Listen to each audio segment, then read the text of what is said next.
A professora Jane Elliott descobriu uma maneira muito interessante de fazer a denúncia que ela quer fazer, que é sobre a extensão da discriminação racial, em particular nos Estados Unidos. Como é que ela procede? Ela cria uma situação na qual as pessoas que normalmente praticam, sem perceber alguma forma de discriminação, elas são colocadas na situação de quem está sofrendo a discriminação. E no momento em que se inverte a posição, em que a pessoa sente na própria pele o que é estar sendo sistematicamente prejudicada, a pessoa passa a se dar conta de como é opressora essa realidade da discriminação, de como as coisas se tornam difíceis, as coisas mais elementares se tornam difíceis para quem tem um mundo de má vontade contra si. Então foi uma maneira muito engenhosa, trabalhando essa capacidade humana de se colocar na posição do outro, uma maneira muito engenhosa que ela encontrou de reproduzir uma situação controlada, é um exercício, mas de reproduzir a realidade da opressão e que se aplica não apenas à questão racial nos Estados Unidos, que sem dúvida é muito grave, mas se aplica a uma gama muito grande de discriminações em coisas como idade, como forma física, obesidade, grupos minoritários, como homossexuais, lésbicas, uma gama muito grande de situações que se aplicam e que podem ser interpretadas e melhor entendidas à luz desse experimento. Então vamos assistir a esse belo documentário que chama-se Olhos Azuis e foi feito pela professora Jane Elliott.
But 100 years later,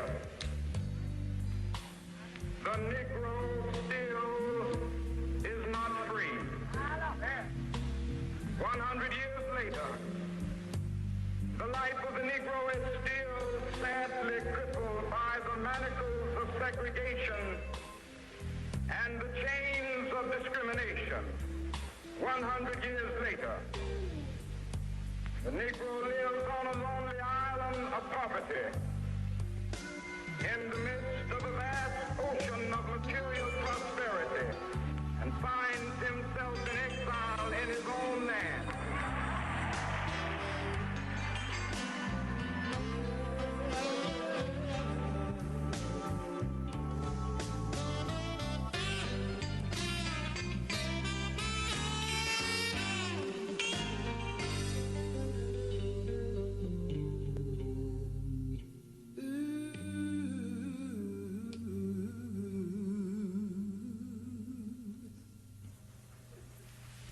What does that say?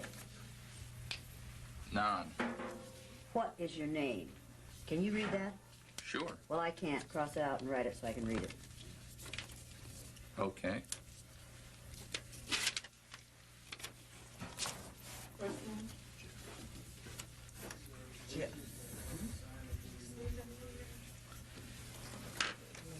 What does that say? Louis A. Wright. Cross it out and write it so I can read it. I'm done.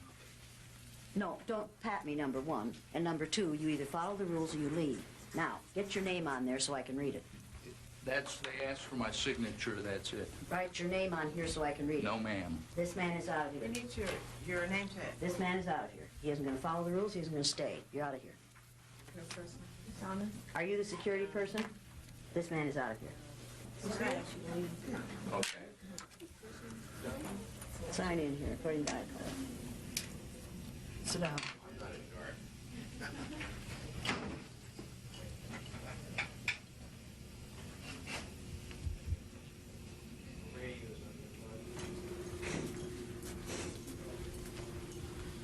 All the way up? All the way up. Okay.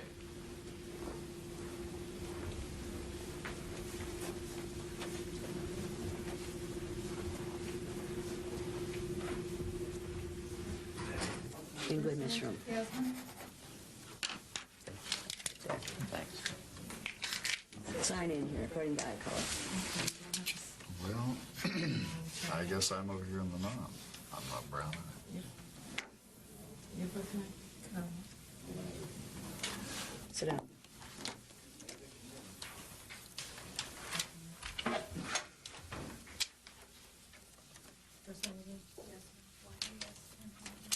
Go to meeting room C. Stay there till we come for you. What color are your eyes? Green. Sign in under brown. Two gentlemen have one question. The question is, would you want them back? I don't want them back. I don't want them back. This is not a question of want. If they can come back and conduct themselves according to the rules, they can come back. But I'm going to put them out if they don't follow the rules. It is not their choice. Okay. This is not their choice. They either follow the rules or they're out of here. That's the only choice they have. All right. Thank you. You want me to tell them that? No, I can I'll be tell them. perfectly happy to do No, I it. can do it. Well, Bluey, did you sign in? Yes. Sit down. Sir, I'm sorry, I thought you meant in there. Sit.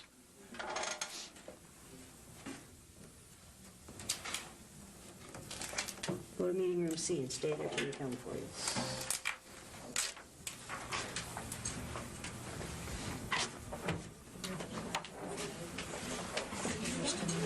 It's another one of those non-brown people. Good. We did it first. Sit down. I'm going to give you a piece of advice. Whether or not you like what's happening here, you either follow the rules or you're out of here. And Got you it. have a choice. Now, get rid of the gum. Okay. Now. There's a wastebasket right back there. Put it in it. Well, go to meeting room C and stay there until I come for you. Okay. So you do print. Sit down. Jan Cole, you have a call on line 3. Jan, line 3. Move your legs. I'd have to straddle your leg.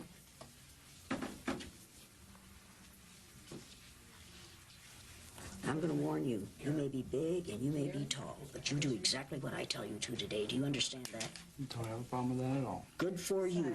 So even though we face the difficulties of today and tomorrow, I still have a dream. Yes. It is a dream deeply rooted in the American dream. I have a dream that one day this nation will rise up and live out the true meaning of its creed.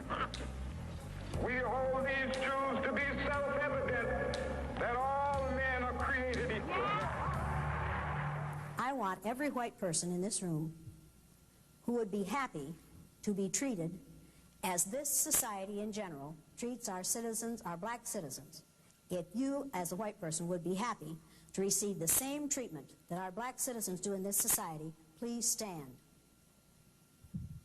You didn't understand the directions. If you white folks want to be treated the way blacks are in this society, stand. Nobody's standing here. That says very plainly that you know what's happening.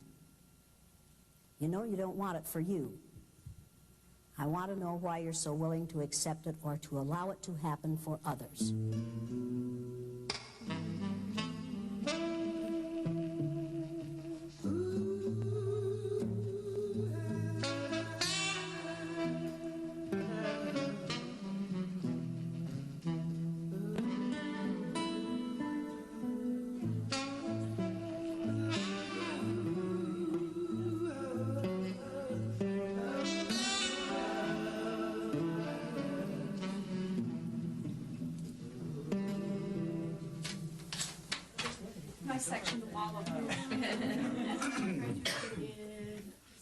The purpose of this exercise is to give these nice blue-eyed white folks the opportunity to find out how it feels to be something other than white in the United States of America.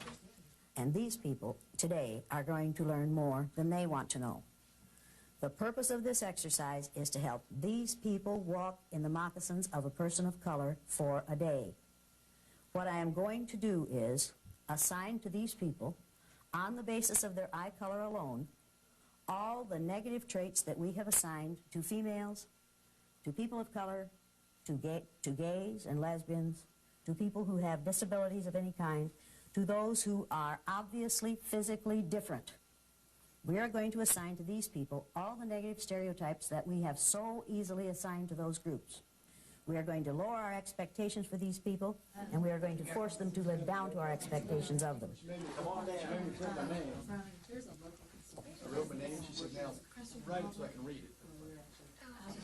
How have they been prepared to come in here? Not at all. They're just sitting. We just sent them into a room in which there are 3 chairs for 17 people.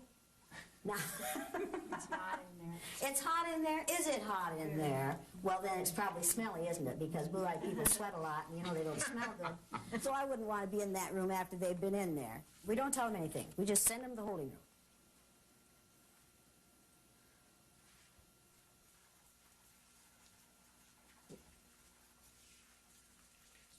A new reality is going to be created for these folks this morning. Now, we're going to treat these people negatively on the basis of the color of their eyes. And the reason I use eyes is because eye color is caused by the same chemical that skin color is caused by. If you have lots and lots of melanin in your hair, your skin, and your eyes, you have very dark hair, dark skin, and dark eyes. If you have only a little melanin in your hair, your skin, and your eyes, you have light skin, light hair, and light eyes. Now, having light skin, the first people on this earth, the first modern human beings on this earth, evolved near the equator in sub-Saharan Africa in about 280,000 years ago. They needed lots and lots of melanin to protect their cells from the rays of the sun. That's what melanin does for you. As people migrated farther and farther north, their bodies were exposed to less and less sunlight, so their bodies produced less and less melanin. So people in northern climates have much less melanin in their skin, their hair, and their eyes than people in southern climates did who evolved at that time. Now, folks, as people's hair and skin got lighter, it didn't have a bad effect on their brains. But as their eyes got lighter, it allowed more and more light to enter their eyes, pierce their brain cells, and damage their brains. And that's why blue-eyed people aren't as smart as brown-eyed people. Make sense to you? Why are you laughing? It's ridiculous, isn't it? People, it is no more ridiculous to make that statement about eye color than it is to make the statements that we traditionally have made about skin color. If it makes good sense to judge people by the amount of melanin in their skin, then it makes equally good sense, more good sense, to judge them by the amount of melanin in their eyes. And that's what we're going to do this morning. All we're going to do is spend about 2.5 hours treating these people negatively on the basis of a physical characteristic over which they have no control. Now, they aren't going to like this. If you do your job right, they aren't going to like this. Is that going to make me happy? Yes, yes, because I want them to be uncomfortable, and I want you to help them to be uncomfortable. Keep the noise down. Keep the noise down. I'm not playing. Everybody keep the noise down. And whoever messed with the door, leave it alone. It was them. Who was it? Keep the noise down.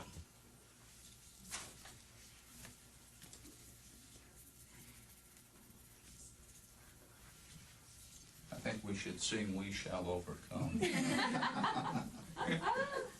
anyone know the Okay, what words? actors are you guys with?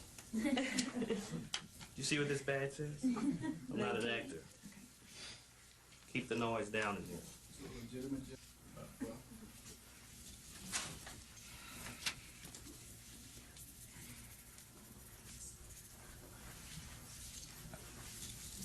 Blue-eyed people aren't as smart as brown-eyed people. I can prove that to you by giving you and them the Dove Counterbalance Intelligence Test. Now, this is an intelligence test that was developed by a black male a number of years ago, and the purpose of this test is to give white folks the opportunity to find out how it feels to take a test about which you know virtually nothing,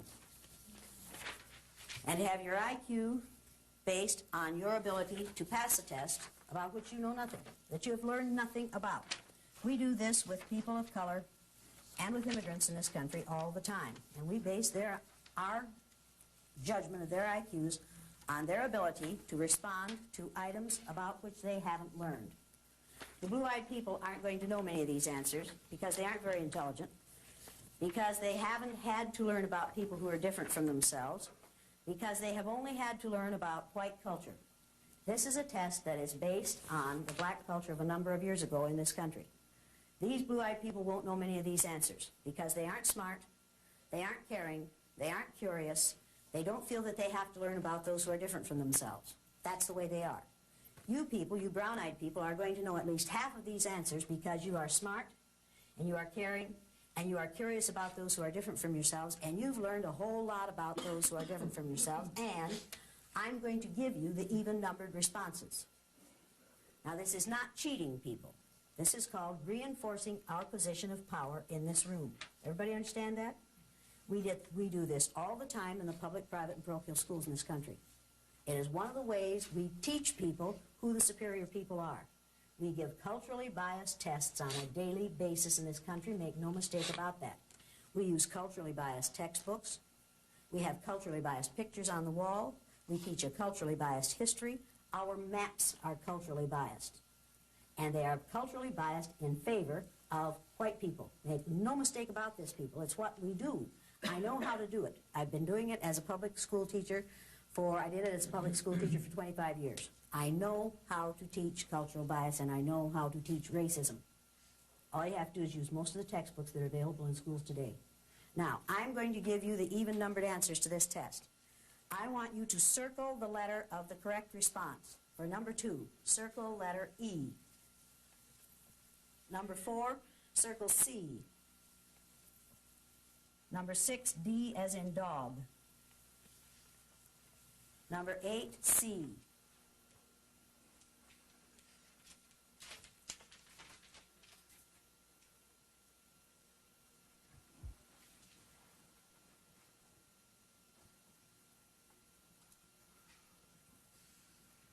C, 20C, 22B as in Bluey. Okay? Now, people, when you take this test, put an answer on every line on the left side of this page. Put an answer on every line. Don't just leave those answers circled. Because if you do that, they'll look over at your test and they'll say, see, you cheated. Now, we aren't cheating. We are simply reinforcing our power. Has nothing to do with cheating. It's just the way society is. Put your paper underneath your pad. When you take the test, move your chairs back so that they can't see your answers, because if they can see your answers, what will they do? They'll copy them, because that's the way they are. You just have to realize that. Now, we're doing this for their own good. We expect them to be grateful. The rules for the day are going to be that you will not look at these people unless you can either frown or sneer at them. It's all right to laugh at them, but do not laugh with them. How many of you have friends in the blue-eyed group? Let me put it this way. How many of you used to have friends in the blue-eyed group? Now, some of these people are going to leave here very, very angry. Make no mistake about this. That is their choice. When they leave here and they say they're angry, you need to be prepared to say to them, wait a minute. You had it for 2.5 hours. Your home wasn't threatened.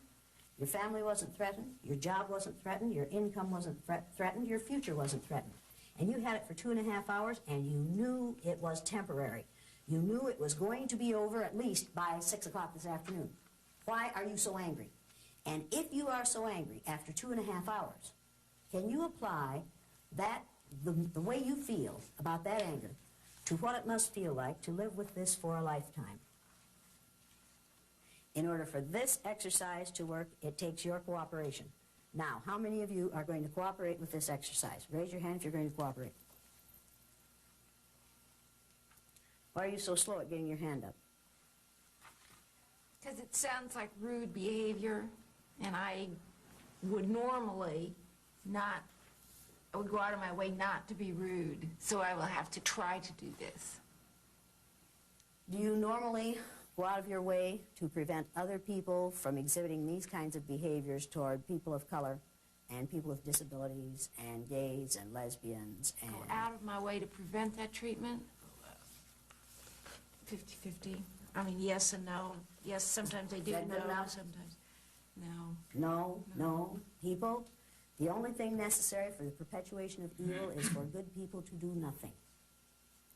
And for the most part, we white folks do nothing so that we can say, well, we didn't do it. We aren't responsible. As long as we do nothing, it is like giving our approval for those who are going to do the negative things. It is not enough to do nothing.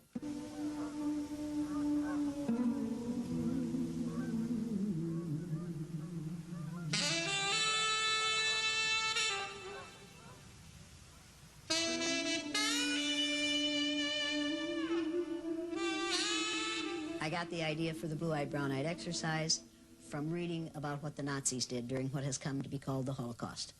Hitler was going to found a nation of people, of Aryan people, who were going to be blue-eyed and blonde-haired and fair-skinned, and they were going to rule the world.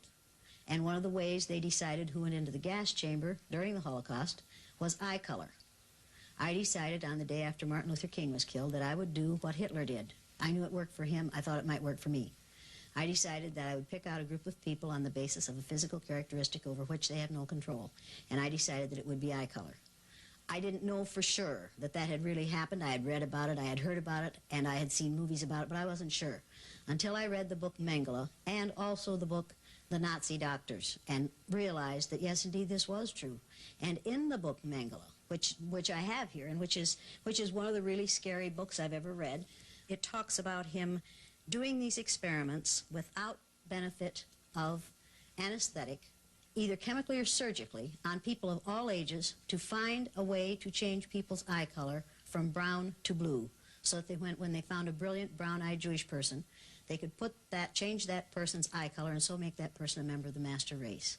Now, this was in one of the most civilized societies on earth. Some of the greatest philosophers the world has ever known came out of Germany.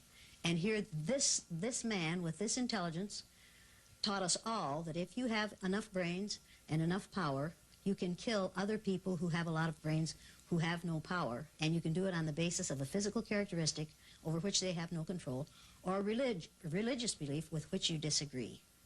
That's a scary, scary thought. It has happened before, it will happen again unless well-meaning people read things like this and realize that this wasn't a monster. This was a man who was doing what he thought was right and had the power to do it. This is an interesting book. Here's another interesting book called The Nazi Doctors that tell you exactly what it took to get people of intelligence and education to go along. It's terrifying. It is absolutely terrifying. And the terrifying part of it was that, in fact, ultimately it was so easy to get them to go along. Intimidation works.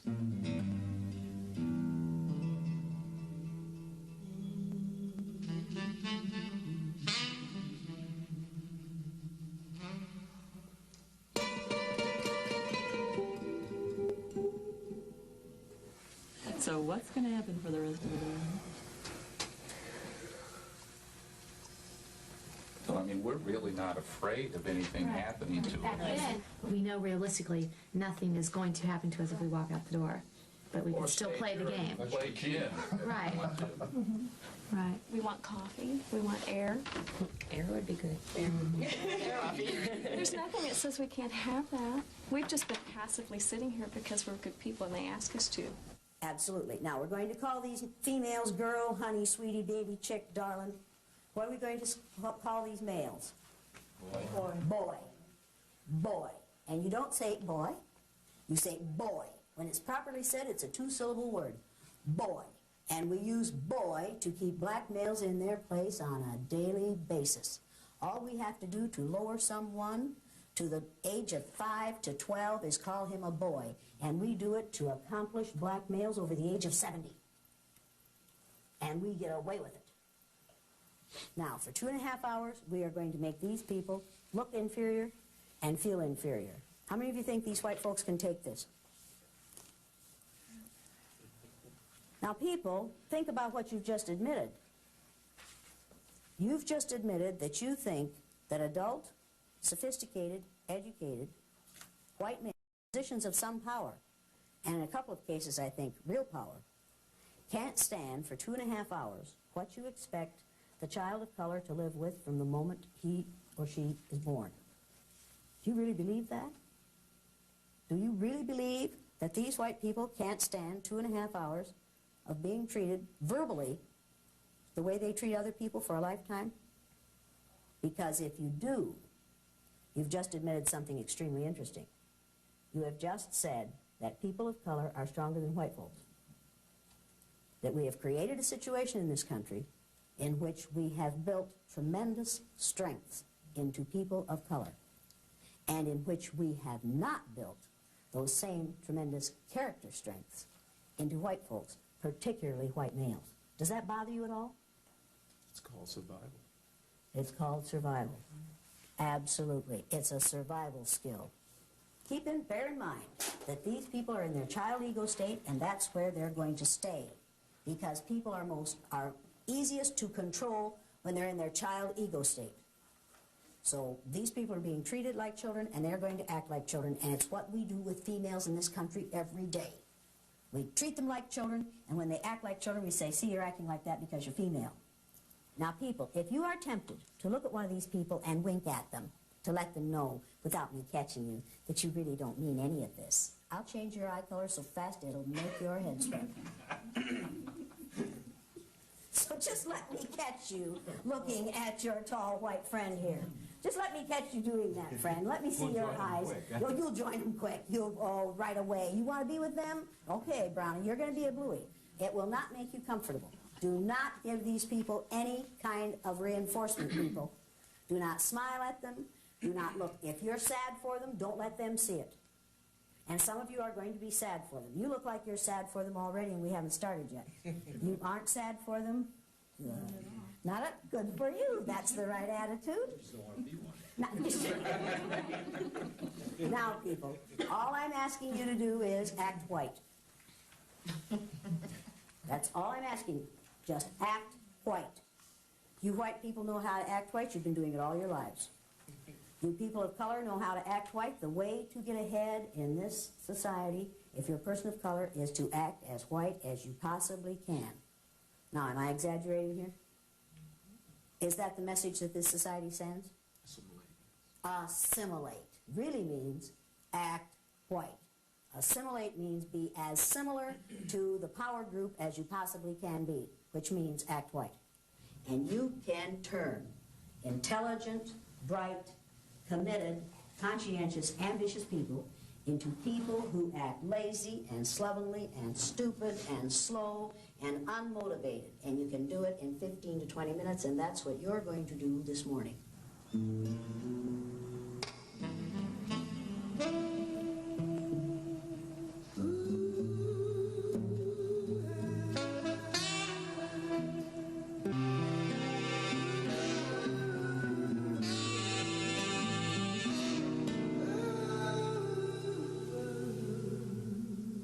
Martin Luther King was killed on April 4th, 1968. I was teaching third grade in an all-white, all-Christian community. I needed to explain the death of Martin Luther King to my students. I didn't know how to do it, except by allowing them to walk in the shoes of a child of color for a day.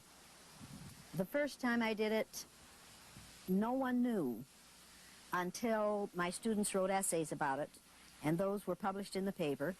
And then the Johnny Carson show called and asked me if I would come in and do the Johnny Carson show. Then people in the community found out about it.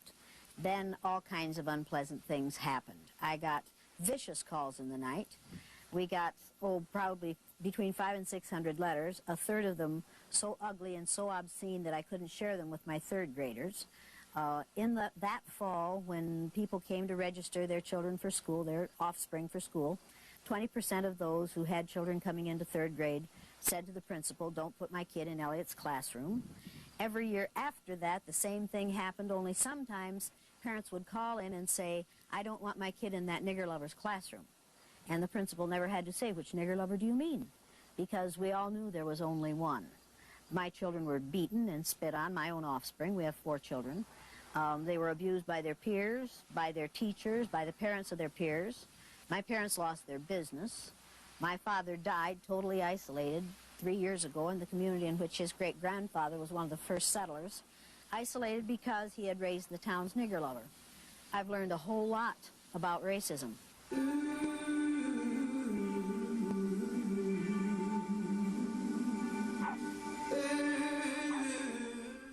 Peter, do you trust that, Bluey? No. I wouldn't trust that, Bluey, but you can if you want to.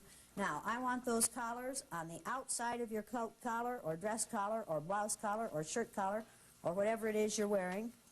And I want the collars taken good care of at all times, and I want the pin under your chin. Put the tag of her dress in, will you? That's so she got half dressed this morning. Now, people, before... You can't arrange that properly? I guess not. I guess not. Fix it. Get the sunglasses off your head. Put them in your purse with the rest of your junk. Should we have to tell her that? No. Why do we have to tell her that? They're slow. They're unmotivated. They're lazy. They're disinterested. Now, do you have any physical problems that will be made worse by sitting on the floor for an extended period of time? Don't give me I doubt it. Yes or no? No back problems, no hip problems, no leg problems. No heart problems, no high blood pressure, nothing like that. How about you? How about you? No. You? Do you care? No, but I have to know because if something happens during this, you're liable to file a lawsuit. So I want to know going into it whether or not you have any problems. I don't want them made worse because I don't want to have to take a lawsuit out of this. Do you understand that? No. No. Oh, you don't understand that? Well, your low IQ is another one of the problems I'm going to have to deal with today. Now, do you have any physical problems that will be made worse by sitting on the floor for an extended period of time? Yes or no? I'll say no. He's going to say no. Does that mean he doesn't have, or does that mean he's going to say no now, and later he's going to accuse me of having made him worse? Trust him. Can I trust this boy? No. Is he playing games? Yes. Am I going to put up with him? No. Do you have any physical problems that will be made worse by sitting on the floor for an extended period of time? Yes or no? Do you or do you not? You don't care. Honey, Typical. honey, if you want caring, go to your mother. Do I look like your mother to you? She's dead. Then go to some other nurturing female in your environment. That is not what I am about. Do you have any physical problems that will be made worse by sitting on the floor for an extended period of time? What is difficult about answering that? There's no sense in it if you don't care. The purpose of this is to find out whether you are going to be in worse shape physically after this is over as a result of sitting on the floor. I don't want you to be. I care because I don't want you suing me. So there, I care. Now, That's what I want to do. I care. Do you or do you not? No, I'm fine. Thank you. Whoa. Thanks for caring. Whoa. Friend, I don't care about you. You need to understand that I don't care about you, I care about me. Then you need to realize maybe I lied to you. I care about me. If you lied to me, we have it on tape that you said no. And I have So it on now, tape. if you try to sue us, forget it. And I have it on care. tape. I care about the repercussions for my sake, not for your own. Understand that? But I care about you. Oh, good, good. Then don't make me spend my precious time messing with you anymore. Okay, that's your All right, all right? Yeah. Yes. Turn around and face the front of the room. Turn around and face the front of the room. Now, I know what you're thinking. I'm going to see how far I can push this woman. I'll tell you how far you can push me. You can push me this far, and you've pushed enough already. You either turn around and face the front of the room, or you leave. You're going to follow my rules, or you're out of here. Turn around and face the front of the room. Once again, do we care? No. Do some people like being treated like babies? Yes. Do we have to take care of them? Yes. Do we have to see to it that they're sitting in the right place? Yes. Do we have to see to it that they're facing the right direction? Yes. Why do we have to do that? Because most of them are stupid, and where do they spend most of their time? In what ego state? Their child ego state. Have we seen examples of people spending time in their child ego state already this morning? Absolutely. Absolutely. This boy wants to know that you care. Should it matter to him one tinker's damn whether I care? No. Does it really matter to him?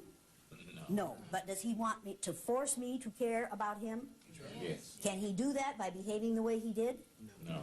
No, people, that is not the way it's done. And women, no, that's not the way it's done. Now, when people act the way this one just did, he is in his child ego state. He has gone to the age of about 7. I want it my way, and I want it now. I don't have to do it unless you care about me.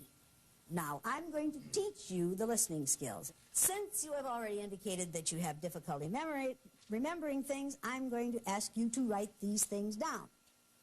Take out a piece of paper and a pencil. Write exactly what I say, exactly as I say it. Number 1, good listeners have quiet hands, feet, and mouths. Write it down quickly before you forget it. Write it right now. Good listeners, what does yours say? Good listeners have quiet hands, feet, and mouths. How many commas do you have in that sentence? None. Why? I was writing fast and I left the commas out. Give me your paper. How many commas do you have in your sentence? I have none. Why? Because I heard you say none. He heard me say none. Oh, sweet Jesus. But you don't. Well, now, Sonny, you have a period on there, don't you? Yes. Did you hear me say period? I did hear you in the sentence. Oh, you did hear me in the sentence, but you didn't hear me in the sentence say commas. Is your reasoning a little strange here? You're right. Yes. Are you looking for excuses for failure? No. Yes. And are you trying to blame your failure on me? No, yes. I'm blaming it on myself. And blame it on yourself. Now get some commas in there. Do you need a comma after quiet? Well, it's gonna matter. No, I don't. No. Is that a mistake too? Yes, I made a Yes. mistake. Have you made several so far this morning? Yes, and I'll Yes. make more. What was the first one you made? Coming to the workshop. No. Big mistake. Now, where are you gonna put your commas? Hands, feet, and a period after mouth. Good for you. What about you, dummy? How do you spell quiet? Not like that. How do you spell quiet? Spell it out loud for me, right here, as you have it, right here. Q-U-I-T-E. Q-U-I-T-E. That's quite good, isn't it? It's not quite quiet, is it? That's right. How do you spell quiet ordinarily? Q-U-I-E-T. Q-U-I-E-T. Why did you spell it this way today? This is writing fast. Because you were writing fast. When you write fast, you don't think as well, right? That's absolutely right. Then I hope you drive slowly on the way home. I will. Cross it out and get it right. Remember, it does not rhyme with right. There we go. Now, the second. May I ask a question? Good listener. I was just talking, and you interrupted me and started to talk. You're a real poor case, aren't you? Well, I was going to ask a question. What's your question? I was going to say if I could have my paper and pencil back so that I could take notes and get to my adult state. Now, I'm going to give you a piece of advice. Every time I look at you, you're sitting there with that sick smirk on your face. If you can't look up without smiling, the next time I see that smile, I'm going to come down on you real, real hard. Okay? You're going to feel like a cow pat on a hot rock. So if I were you, if you can't hide your smile, drop your head so I don't have to see it. Just look down when I'm coming towards you so I don't have to see that smile. Does that make sense to you? Yes, it does. If you have a nervous twitch and you can't help smiling, put your face down so that I can't see you doing it, because I take exception to it, and that's not good for you. Do you understand that? Yes, I do. Yes. If you're going to get through this workshop, You are going to live down to my expectations of you. Because if you don't live down to my expectations of you, we're going to call you an uppity bluey. And we're going to ride your tail until you do live down to our expectations of us. How do I know how to do this? By your observations. Of what? Of what happens in society. That's right. That's right. We, in the power position in society, know how to keep people in their place by lowering our expectations for them, by forcing them to live down to our expectations of them, and we do it by such ways as when President Reagan signed the decree establishing Martin Luther King's birthday as a national holiday, as he signed the decree, someone said, Mr. Reagan, he signed in front of the press, was Martin Luther King a communist? And he threw down the pencil and he said, well, we'll know in 30 years, won't we? So you see, you hold out the rose with one hand and you yank it back with the other. We'll give you this day, but we don't really want to. And that was on network television. Everybody saw it. Did that send a message to the black community? Yeah. Absolutely. Did it send a message to the white community? Mm-hmm. Oh yes. What message did it send to the white community? We'll keep them quiet. We'll keep them in their place. We'll go along with this because there's something to be gained for us by it, but not because we really honor the man, but because we want to cool things down. Does that bother you at all? Yes. Did you think about that when he did it? Do you think about it differently now? Now, why do you want this paper and pencil? So that I can remember the things that you say. Because you don't trust yourself to remember them, do you? No. Now, did I teach him something? Yes. Yes. Was it a valuable lesson? Yes, very much. No, it wasn't. No, that isn't. That is not a valuable lesson, to teach people to submit to tyranny. Get real. That is not a valuable lesson. That is a dastardly lesson, and you need to realize it. You need to realize that what I just did to him today, Newt Gingrich is doing to you all the time by saying people who think like him are normal and other people are not. And you're going along with that. You are submitting to tyranny in order to be called normal, for God's sake. You'd be better off to be called subnormal. I didn't just teach him a valuable lesson. I taught him to go along to get along. I taught him to submit to oppression. I taught him the same lesson that we teach females and people of color and those who are other than Christian and gays and lesbians and all those who are physically different all day, every day. And he's going along because he's going to be more comfortable if he goes along. Is there any way he can win? No. Did he win just now? No. He thought he did for a minute, didn't he? And you all thought he did for a minute, didn't you? No. The second listening skill is, good listeners keep their eyes, what are you doing? Good listeners keep their eyes on the person who is speaking. Write it quickly before you forget it. Good listeners keep their eyes on the person who is speaking. Good listeners keep their eyes on the person who is speaking. What are you doing? You have it written? No. Why not? Because my hands are still quiet from the first skill. Didn't I say write it down? Yeah. Write it down. And violate the first one. Write it down. I said write it down. Do it. Do it now. What are you waiting for?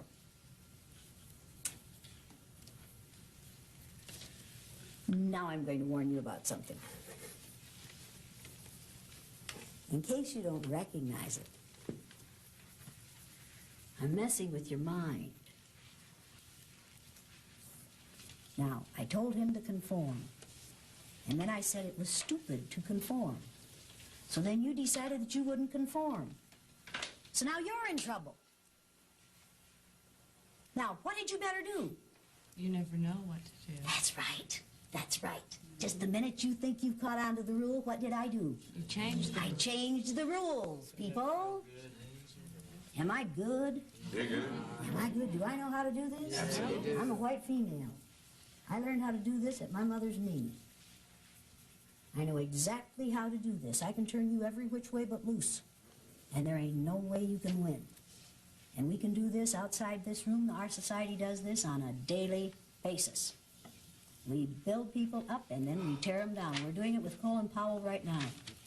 We're going to build that boy up, and that's what we're calling him, that boy. We're going to build him up, and then if he gets anywhere near where he wants to go, where he doesn't really want to go, but we're flattering him into going there. And about the time we get him up there, what are we going to do? Kick the blocks out. We're going to kick the blocks out and let him slide right down that slippery slope, unless I'm very much mistaken. Because do you really think that this country is prepared to vote in a black president? Are you think this country is prepared to vote in a female vice president? No.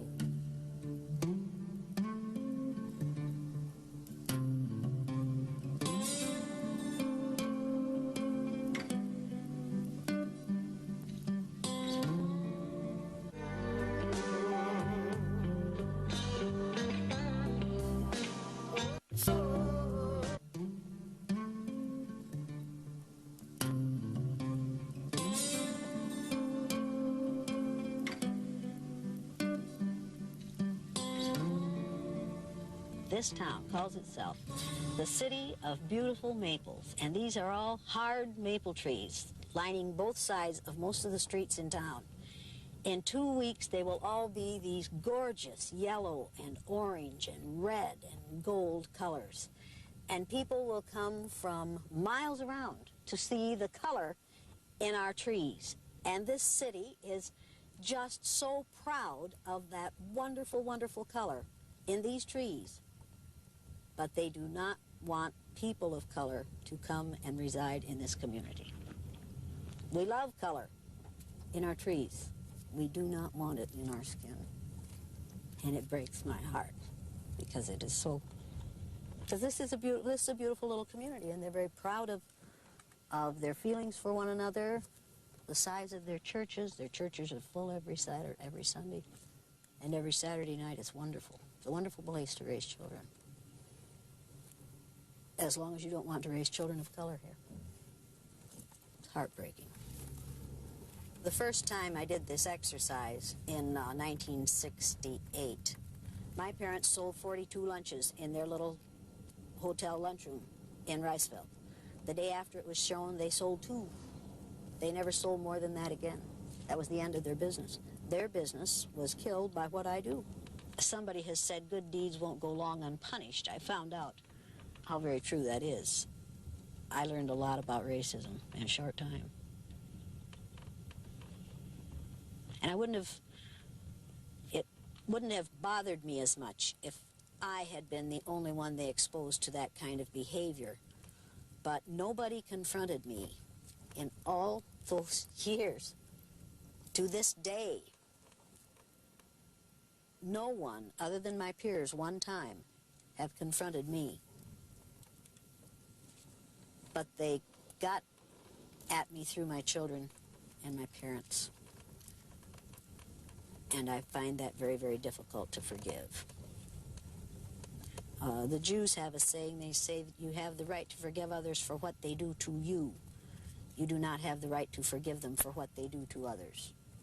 I can't forgive them for what they did to my children. My children have to do that. See, in retrospect, I know that I could have made life easier for my parents. Could have made life easier for my father. Could have made my life easier for my husband and for my children. And it took me a long time to get over the feeling that I had done something wrong. I wish it hadn't been that way for my parents. But I could not change people in Riceville in their attitudes toward them. I wish it hadn't been that way for my offspring. But I couldn't change what people did. I could have stopped doing what I did.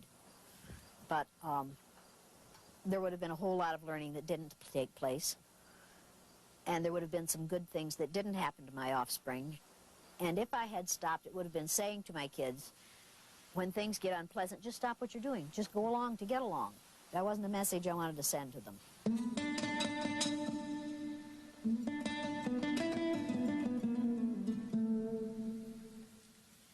It's a new experience for most of you. Perhaps not for this one. But for most of you, it's a new experience to have to just be submissive. Just get your poop in a group and keep your mouth shut. Just do the very best you can so you don't call my anger down on you. Now, this is just for a little time. I think you can do this for a little time. I'm not sure that all of you can.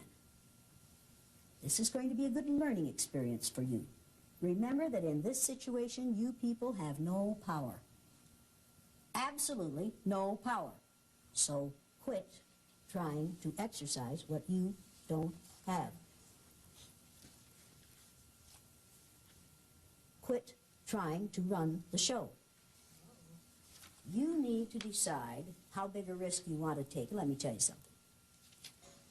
I will not soon forget the female who looked a lot like you, which is unfortunate for you, in Denver, Colorado, who decided when she came in as a blue-eyed person that she was going to not conform and she wasn't going to go along.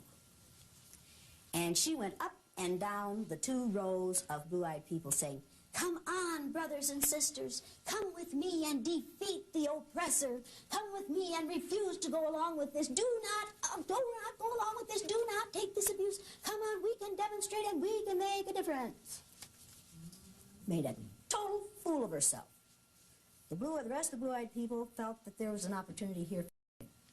She didn't want to learn it. She, in effect, was saying to people of color, if you would protest, these things wouldn't happen to you. If you do what I'm doing, these things wouldn't happen to you. When people of color have protested in this country, what have we done to them?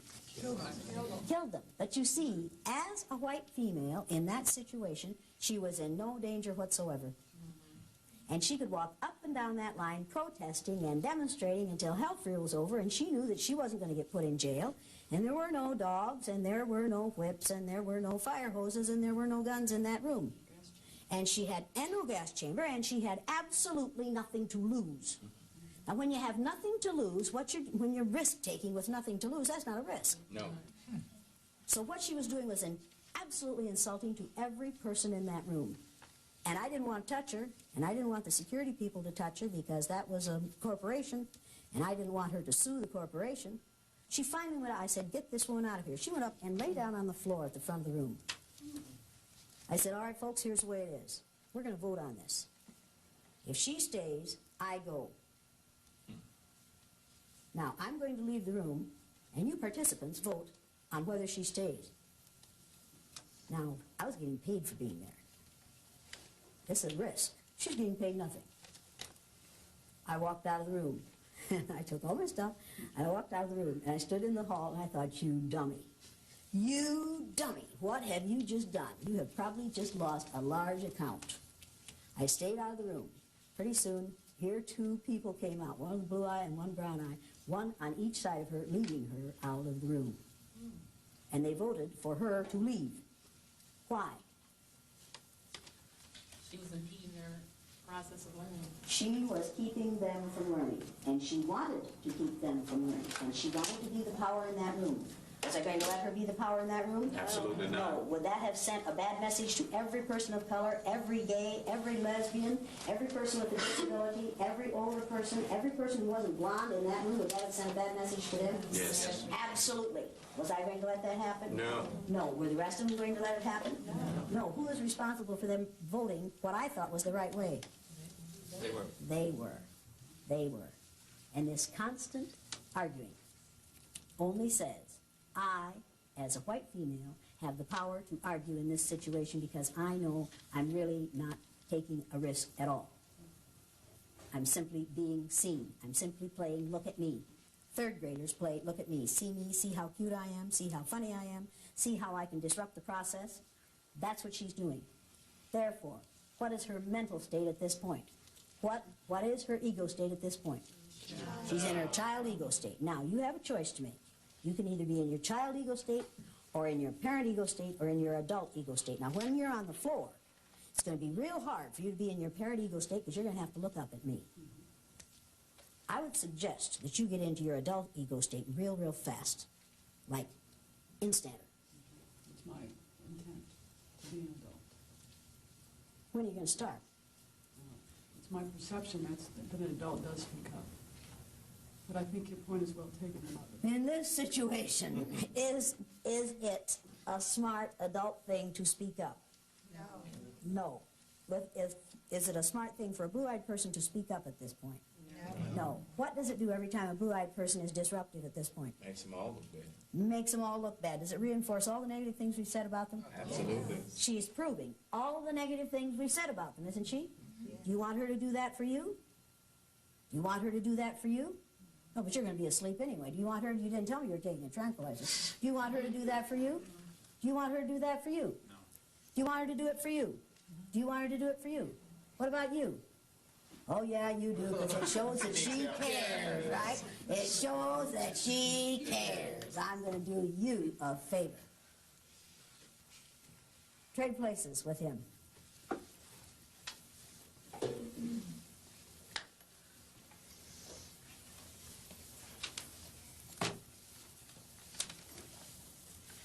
Now, the second listening skill is, now, I don't want you to talk to him. Oh, I think you're in the wrong place.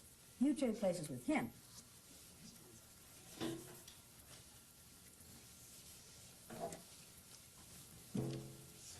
Now, the reason I put you back here is, when you're beside her, her behaviors rub off on you, and your behaviors rub off on her, and you support and reinforce one another. And I don't want that to happen. So in order to keep that from happening and keep you from getting into trouble, I put you back here where that won't happen to you. Did I do this to be mean to you? Probably in your mind, no. No, You were helping no. me. I am helping you, and how should you feel about that? I expect you should think I should be grateful. And are you? No. Why not? Is it I like because you're an having the ingrate? No. Because you like having the support? You are willing to take the support, even if it means getting you in trouble. Yes. Does this man like to suffer? He doesn't know any better. You like to suffer. He's a martyr. Does martyrdom appeal to you? No. No? Is there any way you can win here? Not under the present rules, no. Have you won yet? Not yet. Am I going to let you win? You don't want me to win. Am I going to let you win? Where's the only place you can win in this situation?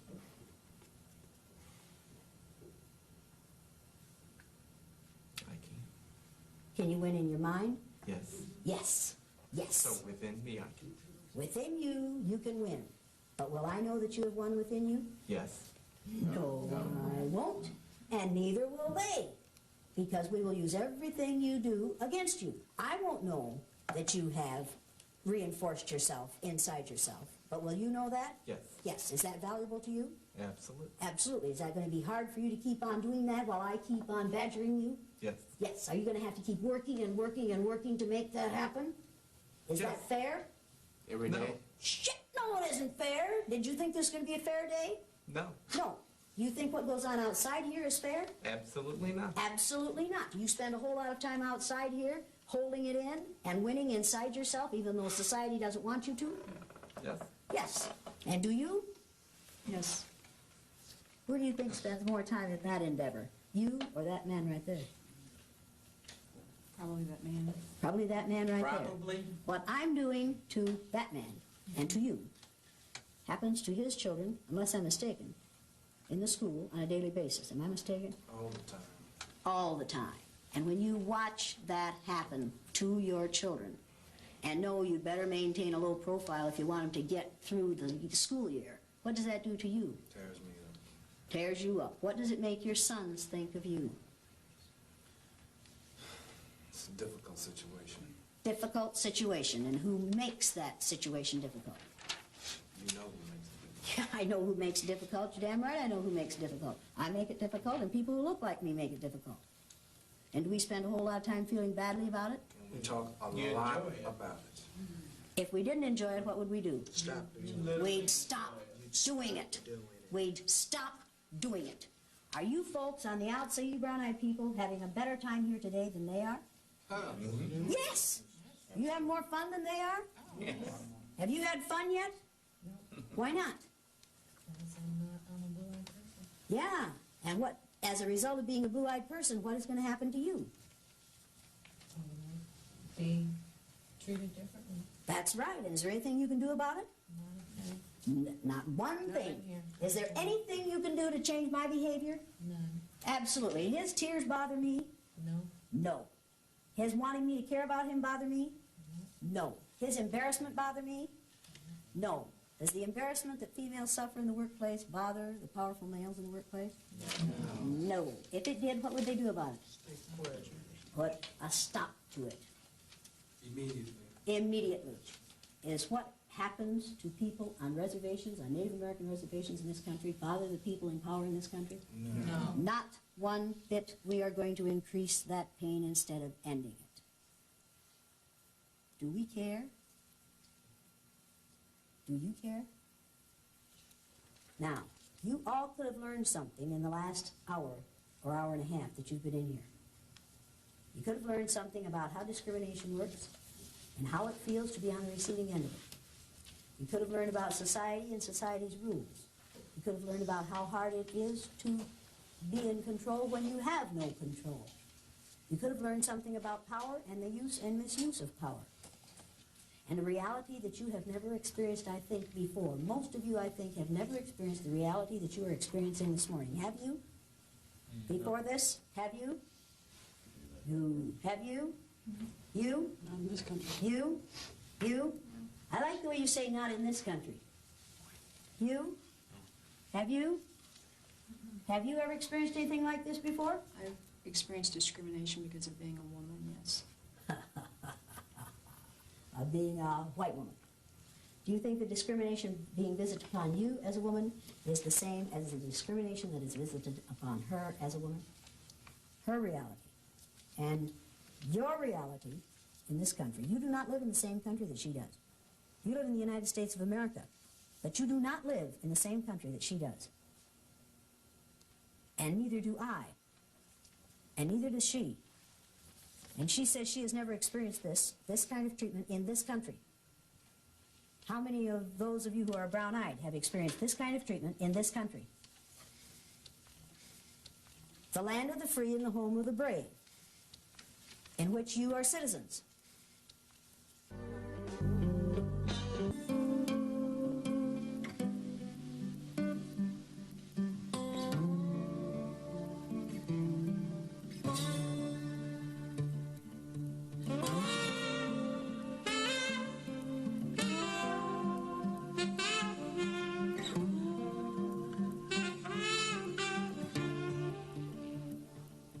You're going to interview some students tomorrow, some former students of mine, who were in my classroom the third year that I did this exercise. They were in a film called The Eye of the Storm, and we took still photographs of those children each day of that exercise, one when they were on the top and one when they were on the bottom. And I have some of those here. The interesting part about these pictures is you can take a child who's a perfectly happy, normal human being on one day, and by putting a collar on him and telling him he's inferior, you can turn him into a frightened, vulnerable, intimidated, suspicious child who cannot succeed on the day he's in the wrong place. This is like the powerless and the powerful. This is Rex on the day he's on the bottom. You're going to meet Rex tomorrow. This is Rex on the day he's on the top. All of these students that you're seeing now and that are in the film The Eye of the Storm are moderately to severely dyslexic. None of them were supposed to finish high school. Rex now has his MA in Elementary Education Administration. You're going to talk to him tomorrow. He is going to be teaching children to make a difference.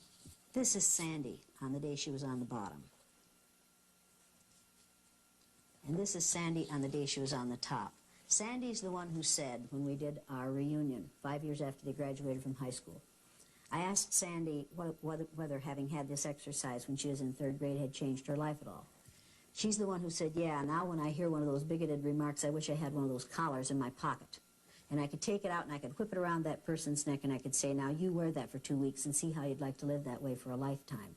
Rex is the one who said, I'll have that collar in my pocket for the rest of my life. I can't get that collar out of my pocket. This is how Laurie, you're going to meet Laurie tomorrow. This is how she looked on the day she was on the bottom of this exercise. And this is how she looked on the day she was on the top.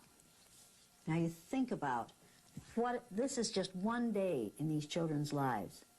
And look at the difference. What if she had to live this way if she expected to live this way for a lifetime? He would soon begin to doubt her intelligence, and so would she.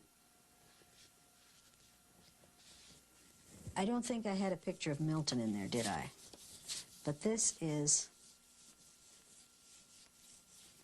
Milton's. Every day of the exercise, each day of the exercise, the children had to draw themselves as they felt that day.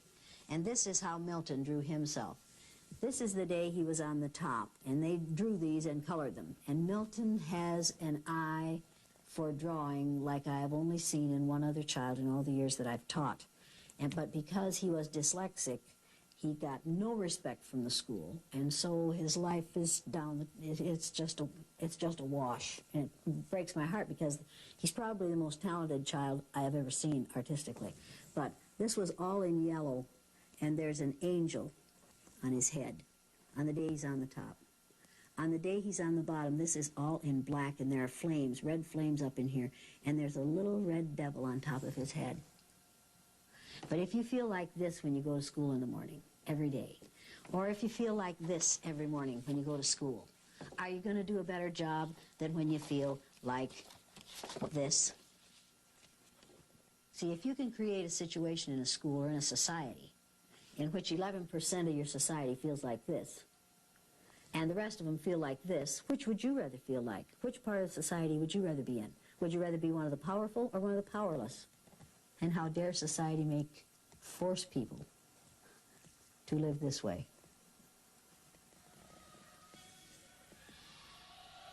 It's been over 20 years now, and it's just looking at these pictures and talking about it is just as if it happened yesterday. It's very much in my mind. I started reading the book again, and it brought back a lot of tears. I remember started remembering the things that kids said to each other and how they treated each other, and I mean, best friends were now fighting, and we hated our teacher. We had to draw a picture of her, and I'll never forget that because we all drew like a picture of a devil. And we had to stay in extra for recess. We couldn't go back for seconds, and some of the kids, we couldn't share our food because, we're dirty people, and we had to use a cup to drink out of because we had to use the same cup all day, otherwise we were wasteful. But I remember when she'd said that brown-eyed people were slow and they were dirty and smelly, and I was like, here's this teacher, you loved this teacher, and she's telling you all of these things. It's like, I thought you were my friend, and to go through this, and even though we all knew it was a project that we were doing, once it started, you forgot it was a project. It was such a reality that it's like, I'm really going through this. This isn't funny anymore. It's not a joke. And when they had the collar on, you just felt like, that poor little dog outside who wants to go in and nobody will bring him in. But, and then to take them off, you just felt like you'd won the lotto. It was just really good. The exercise has a lot to do with how I feel today. It was just a one-day thing for me, but it has stayed with me all these years. But, a black child has to live with this the rest of their life. Will all those who have total of 2 right, please stand? You have 2 right? Yes. Who checked your paper?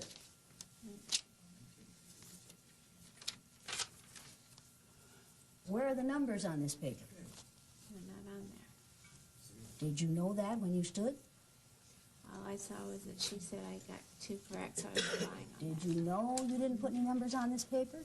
Yes. Yes. Did you know you were wrong when you stood? No. Did you hear me say those numbers?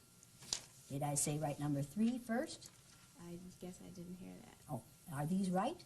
I guess not. Do you have 2 right? I guess not. How many do you have right? None. None. Are you taking credit for something you didn't do? Evidently. And are you going to blame her for checking it wrong? No. No. Who's at fault for your standing when you don't belong there? I am. Put a 0 at the top of that page and cross out the 2. Okay. Will all those who have a total of 1 right please stand? You thought I said one night stand, didn't you? Show me your paper.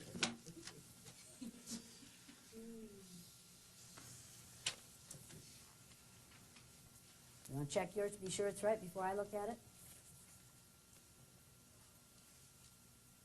Well, that is right. You did get 1 right. You're 25% right.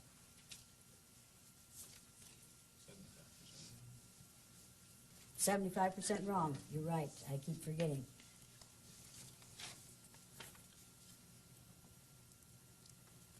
What's the third listening skill supposed to say? Yeah, remember, what's the third listening skill supposed to say? Good listeners listen from the beginning to the very end. Is that what yours says?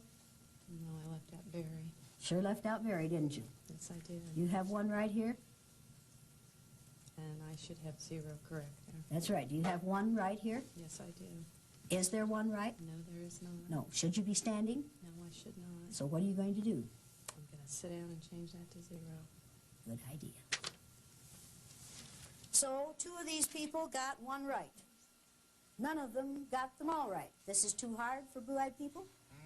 This is a lot of work for blue-eyed people to learn 4 simple sentences and then have to respond to them in a few minutes. Now, what stress are you suffering from at this point? You're changing the rules. Changing the rules? Your tone of voice is talking down to people. You are setting it up so that making people feel dumb, like if Mark makes a mistake, that's bad as opposed to good. You're standing over some people. And that's stressful to you? I think to this group, yes, and to me. That's stressful to you? Yes. Yes, and also going too fast. And going too fast? Yeah. Anything else that's stressful to you? Those are the big ones. Those are the big ones. Those are big ones for her. That's nothing. Compare that to me and my wife in Independence, right close to where she lived, getting told to walk away from a house that we couldn't rent because it's occupied, and we drive around the block and come back and see a white couple going in there. Right here. That, you don't know stress. Would you consider that more stressful? I don't even consider that stress. I consider that just devastating. Were you devastated by it? I tried to explain it to my wife and stop her from crying. There was no explanation that worked. No. What's big time stress to you? If you don't mind telling. Every morning when I get up and go in my bathroom and look in my mirror, that's when my stress begins. Because I go to a school where I am one of 2 black teachers. Out of how many teachers? 60. 60. 2 black teachers 2. in a school with 60 teachers, and you're one of the 2. One of the 2. That's stress. And are you treated differently on the basis of how you look in the mirror when you get up in the morning? Sure I am. And you know it's happening? Sure I do. And you recognize it? Yes, I do.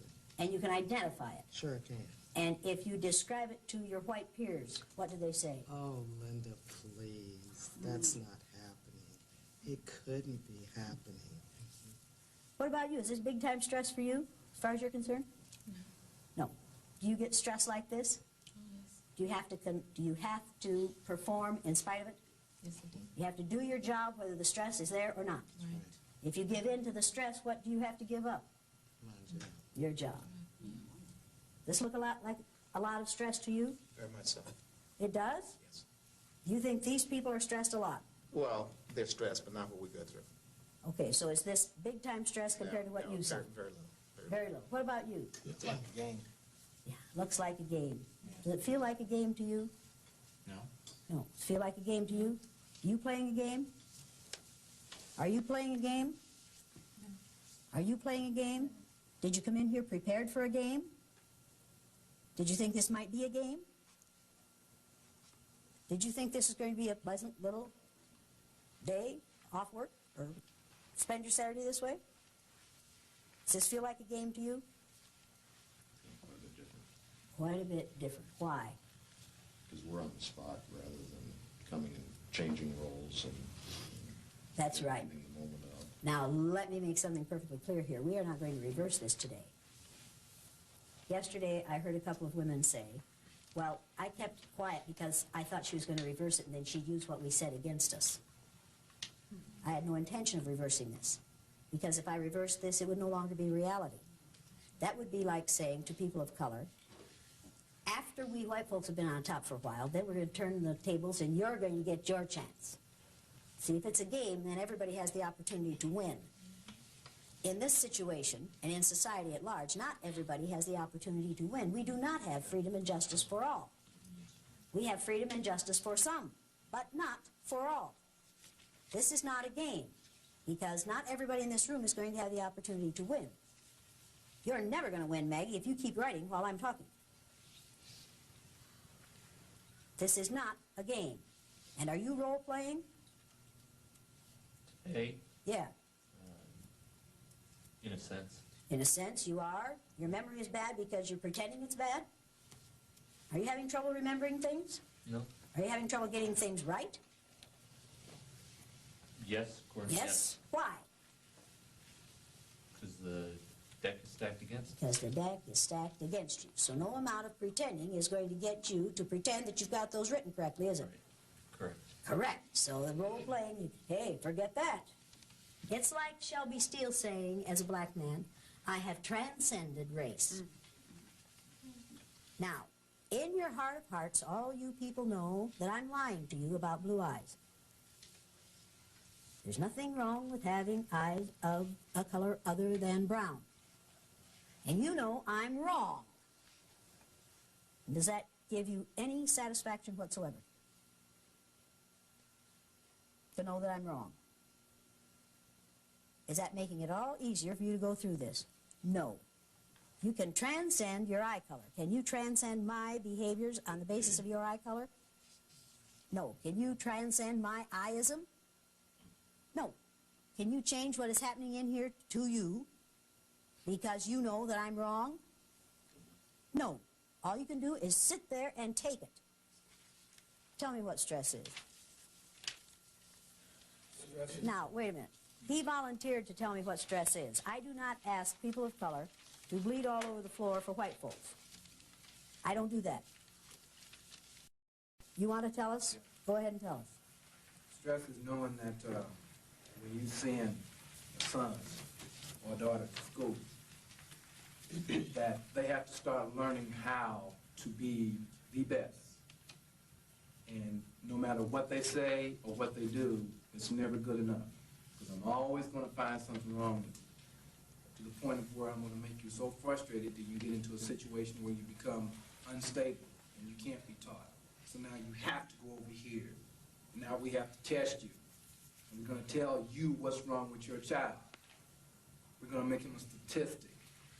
We're going to keep him in the background continuously. And you have to day in and day out talking to him. There's nothing wrong with you. Nothing wrong with you. You can do it, you can do it, you can do it. And he continues to come home hurt, sometimes in fights, and you have to continue to keep doing it over and over and over. And the sad thing about it is that we waste so much time in trying to keep the self-esteem up that we lose the time that he could be learning. And they know that. Now that's what stress is. Quando os brancos enfrentassem situações vividas pelos negros no dia a dia, ela consegue produzir neles o sentimento de serem discriminados, provocando as mais surpreendentes reações. Semana Rebeldes com Causa, o olhar indignado de Jamie Elliott. Amanhã, 11h20 da noite, no GN.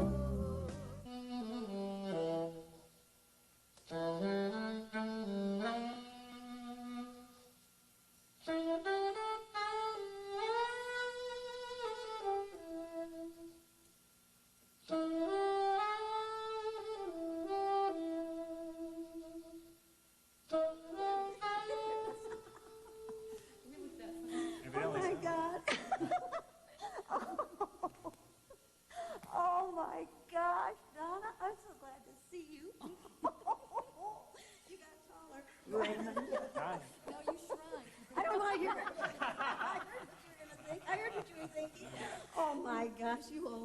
great. I'm so glad to see you all. Oh, I said I ran into you once in Riceville, just that one time. You guys were sitting in the car. Long time ago. I haven't seen you since. Oh, you gotta take your kids and turn them loose at our house. That's fun. You're going to do it again.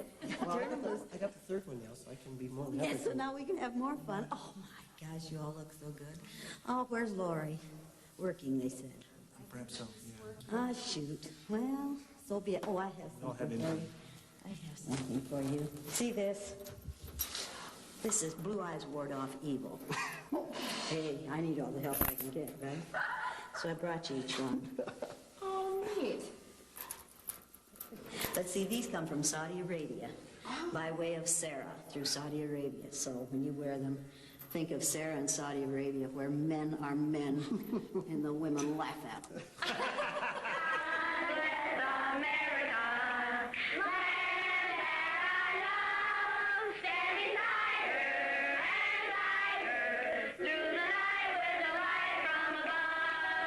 It might be interesting to judge people today by the color of their eyes. Would you like to try this? Yeah! Sounds like fun, doesn't it? Since I'm the teacher and I have blue eyes, I think maybe the blue-eyed people should be on top the first day. I mean, the blue-eyed people are the better people in this room. Oh, yes, they are. Blue-eyed people are smarter than brown-eyed people. They are cleaner than brown-eyed people. And if you don't believe it, look at Brian. The brown-eyed people do not get to use the drinking fountain. You'll have to use the paper cups.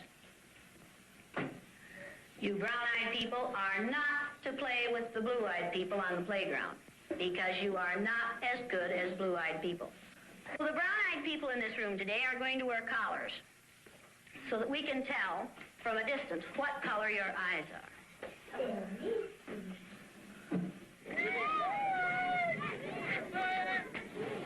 And it seemed like when we were down on the bottom, everything bad was happening to us. It seemed like Mrs. Elliott was taking our best friends away from us. What happened at recess? Were two of you boys fighting? Yeah! Russell called me names and I hit him in the gut. What did he call you? Brown eyes. What's wrong with being called brown eyes? It means that we're stupider. Well, not that, but... Oh, that's just the same way as other people call black people niggers. Is that the reason you hit him, John? Did it help? Did it stop him? The first reaction I get from teachers who see this film or from who hear me discuss what I do say to me, how can you do that to these little children? How can you put those little children through that exercise for a day? And they seem unable to relate the sympathy that they're feeling for these little white children for a day to what happens to children of color in this society for a lifetime, or to the fact that they are doing this to children based on skin color every day, and I'm only doing this as an exercise that every child knows is an exercise, and every child knows is going to end at the end of the day. Let's take these collars off. What would you like to do with them? Throw them away. Go ahead. Go ahead. Don't eat them like great. This older woman in the middle of this group stood up and said, Mrs. Elliott, I came here to tell you how much I hate you. I said, okay, well, go ahead. You know, this isn't a new experience. She said, I am Jewish. I was born and raised in Germany. She said, we went to a Jewish school. Every morning when our headmaster came in, we would bow and say, good morning, Herr Headmaster. She said, one morning he came in with 2 SS troopers. And one of the SS troopers said to us, in the future, you decadent Jews will no longer bow and say, good morning, Herr Headmaster. You will salute and say, Heil Hitler. She said, I watched those of us who valued our life more than our faith salute and say, Heil Hitler. She said, those who valued their faith more than life itself continued to bow and say, good morning, Herr Headmaster. She said, they disappeared and we never saw them again, but we know what happened to them. She said, your students are very fortunate. They will never allow to happen in their society what we allowed to happen in ours. They'll see it coming and they'll put a stop to it. Then she said something that frightens me to this day. She said, the atmosphere that you created for your students in your classroom with your blue-eyed, brown-eyed exercise reminded me of the atmosphere, the environment that the Nazis created for the Jews in Germany. Now, people of color, particularly blacks, who see the film The Eye of the Storm, which was in my classroom, the 3rd year I did the exercise, say to me when it's over, that's the way I live every day of my life. And that's in what we call the land of the free and the home of the brave. We have created an environment in this country for 11 to 12% of our population in which they feel the way the Jews felt in Nazi Germany. White people say to me, I don't see it that way. Of course they don't see it that way. They don't live it that way. We do not live the same reality in this country. White people do not live as people of color do. Now, I need to know, how did you feel about what you went through this morning? The words that you have written came out of your feelings, right? Nobody else's. Okay, read your 3 words. How they looked frustrated, confused, and angry. Frustrated, confused, and angry. That's the way they look to you during this exercise. Now, people, listen to these words that these brown-eyed people have written and see how many of them are the words we usually use to describe females. Read yours. Confused, sad, and some humor. Sad. Any of you people sad this morning? You looked sad. What were you sad about? I'm sad because I have to stay on carpet, and I didn't get coffee, and I didn't get donut.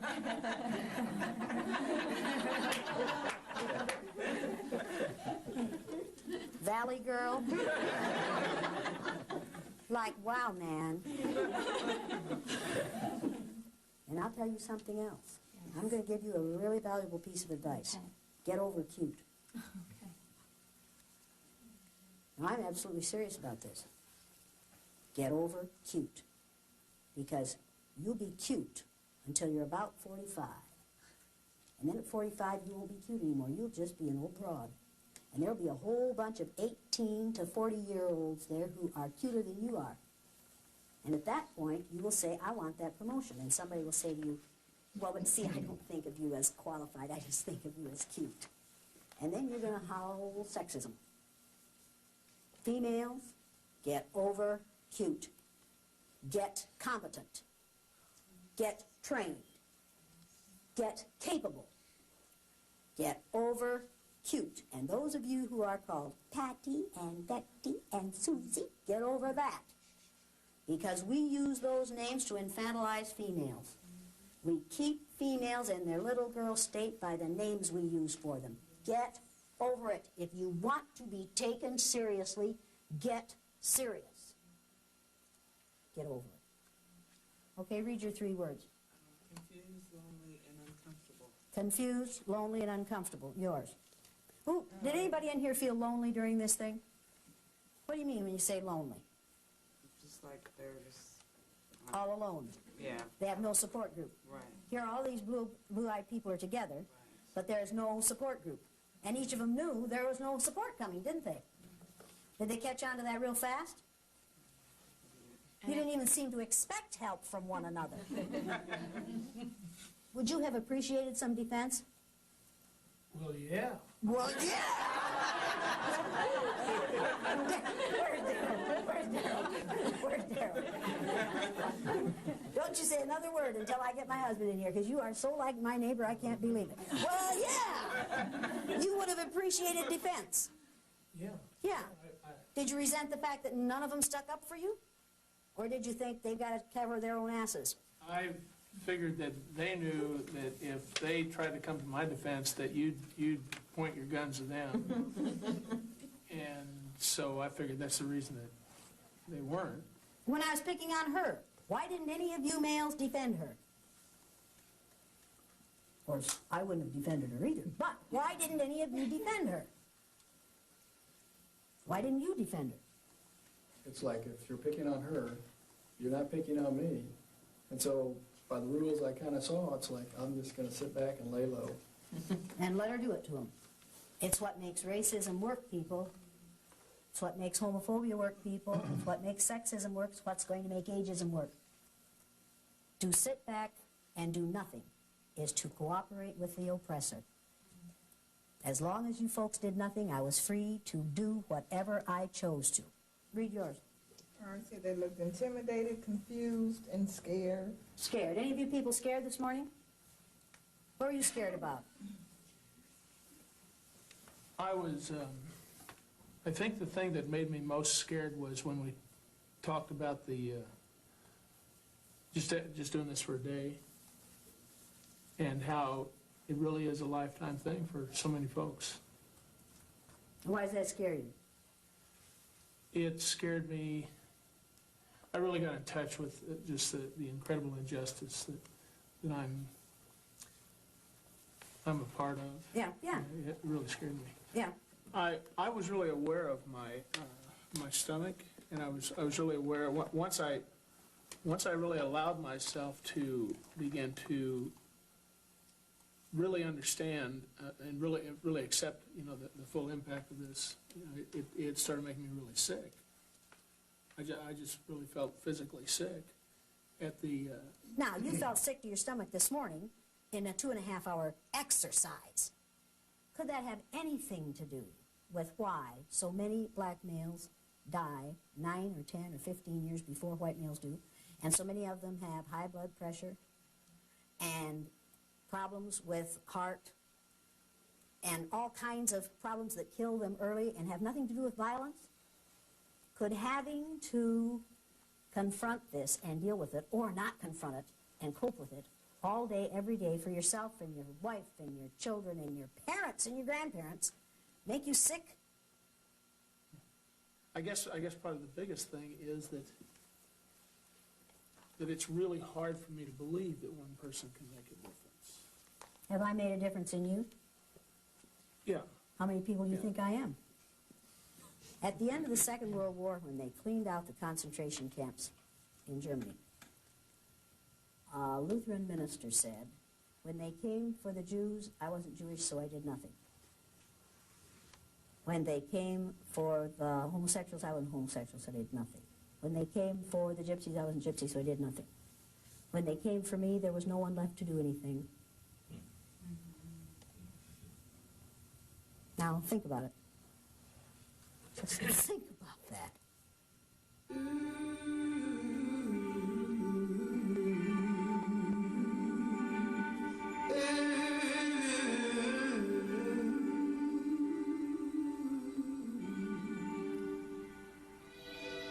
I still have a dream. Yes. It is a dream deeply rooted in the American dream. I have a dream